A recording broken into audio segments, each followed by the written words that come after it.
بابی دیور کی چھپی کا محبت کے ساتھ جو بیان نہ ہو سکا، وہ رشتے صرف سمجھنے سے بندے ہوتے ہیں اور کچھ دل سے۔ یہ کہانی ہے ایک ایسے رشتے کی جس میں لفظ کم پڑ گئے پر احساس کبھی کم نہیں ہوا۔ راہل 3 سال بعد شہر سے گاؤں واپس آیا تھا جب لوگ چکی وجہ سے تھی بابی پیریا۔ بابی اس کے بھائی کی پتنی لیکن دل میں ایک چھپی سی جگہ بنا چکی تھی۔ جب بابی نے دروازہ کھولا اس کی آنکھوں میں الگ چمک تھی۔ راہل کے دل میں کچھ دھڑک اٹھا۔ پریا سے بچپن سے جانتی تھی۔ جب راہل 16 سال کا تھا وہ ہمیشہ راہل کے لیے بہت اس کا خیال رکھتی تھی، اس کے پسند اور ناپسند کی اور اس کے پسند کا کھانا بناتی تھی۔ راہل کے لیے بابی صرف بابی نہیں تھی، وہ بھی محبت تھی جیسے وہ کبھی کہہ نہیں سکتے۔ ان کی ہر چھوٹی بات، چھوٹی مسکراہٹ کچھ زیادہ کہہ جاتی تھی۔ ایک رات بجلی چلی گئی، راہل آنگن میں تھا۔ بھابی نے دیا جلا کر اس کے پاس آئی۔ ابھی شہر والے ہو گئے ہو، تم ہمیں بھول گئے ہوگے، بھابی نے مسکراتے ہوئے کہا۔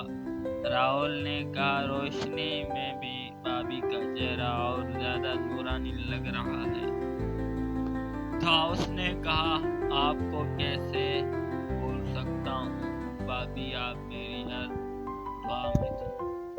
بھابی کچھ نہیں بولتی، بس آنکھوں میں آنسو تھے۔ اس رات دونوں نے کچھ نہیں کہا لیکن سب کچھ کہہ دیا۔ اگلے دن سے بھابی نے دوری بنانا شروع کر دی۔ راہل کو تکلیف ہوئی پر وہ سمجھ گیا کہ کچھ رشتے صرف خاموشی میں ہی اچھے لگتے ہیں۔ راہل کا شہر لوٹ جانا۔ راہل نے ڈیسائیڈ کیا وہ واپس شہر چلا جائے گا۔ جاتے وقت بھابی نے بس ایک بار اس کی آنکھوں میں دیکھا اور کہا، اپنا خیال رکھنا راہل، اور شادی کر لینا جلدی۔ اس پل راہل کا دل ٹوٹا، لیکن اس نے مسکرا کر صرف اتنا کہا، آپ کی دعا چاہیے۔ ایئرس لیٹر، سال بیت گئے، راہل نے شادی کر لی، پر اس کے دل کا ایک کونے میں ایک حصہ ہمیشہ بھابی کے لیے رہتا۔ پریا بھابی اب ماں بن چکی تھی اور ایک نئی زندگی جی رہی تھی۔ یہ محبت کبھی اظہار نہیں ہوا پر کبھی ختم بھی نہیں ہوئی۔ کچھ رشتے بس احساس ہوتے ہیں جن کا کوئی نام نہیں ہوتا۔